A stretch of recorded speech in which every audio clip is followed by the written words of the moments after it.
formation éclairagiste tous les deux, on sort de la même école et ça fait plusieurs années qu'on cherche à faire une œuvre à la Fête des Lumières. On visite la Fête des Lumières depuis des années et on voulait participer depuis 3 ans maintenant et cette année on était très motivés. On a présenté plusieurs dossiers. Voilà, et puis le projet qui a été retenu, Urban Flipper, donc un flipper sur la façade des Célestins avec un côté interactif qui a énormément plu au public. Le projet a pas mal évolué. Au début, on n'avait pas trop le côté interactif. On voulait la balle qui aille révéler des petites parties de l'architecture. Après, le flipper a été jouable. Au début, on avait même imaginé des trucs un petit peu fous. On avait 2 podiums avec plusieurs joueurs qui jouaient en même temps. Après, on a été un petit peu raisonné par les capacités techniques des machines aussi. Donc le projet a pas mal évolué. Il a fallu 4 mois de boulot quand même pour que le projet soit dans sa version définitive qu'on a vue pour la fête. L'idée du flipper, c'est celle de Thibaut à la base. Ensuite, en cherchant un peu, moi j'ai trouvé le site, la place des Célestins, parce que c'était la façade qui se prêtait le mieux à cette projection-là. Et j'ai rajouté l'idée de l'interaction, parce que c'est vrai que le flipper, c'est plutôt sympa à jouer. En fait, sur le projet, on a tous les deux eu nos idées qui ont fait que le projet est ce qu'il est, ce qu'il a été ces 4 jours. Quoi. Alors, on est super contents.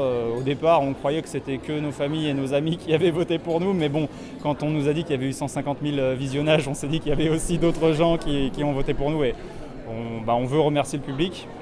On a vu qu'ils s'amusaient sur la place en tant que joueurs, mais aussi en tant que spectateurs. Il y a un gros retour là-dessus et on est vraiment contents, on est très fiers. C'est vrai que quand on était sur la place, on écoutait un petit peu ce qui se disait auprès du podium, les gens qui parlaient, puis de voir que les gens avaient la patience d'attendre au moins une vingtaine de minutes pour pouvoir tenter leur chance. Ça nous a fait prendre conscience que le projet plaisait beaucoup au public. Ça bougera pas. Comment ça fonctionne ? On a un podium joueur qui a 2 buzzers qui envoie un signal MIDI vers le média serveur qui nous gère tout le show. Et pour rentrer un petit peu plus dans la technique, je vais laisser Carole parler. Grosso modo, il a résumé le principe du flipper. On a dû mettre quelques limites, c'est-à-dire que la bille part toute seule pour justement faire tourner un petit peu les gens. Pareil, on arrête la partie à un certain moment pour qu'un maximum de personnes puissent jouer. Ensuite, on est sur des séquences vidéo qui ont été conçues exprès pour le flipper avec une détection de la position de la bille. Une fois que la bille est sur le bras, on détecte si le joueur joue ou pas. Et à ce moment-là, soit on continue la séquence vidéo et la partie continue, soit on interrompt la séquence vidéo, le joueur a perdu et c'est au suivant.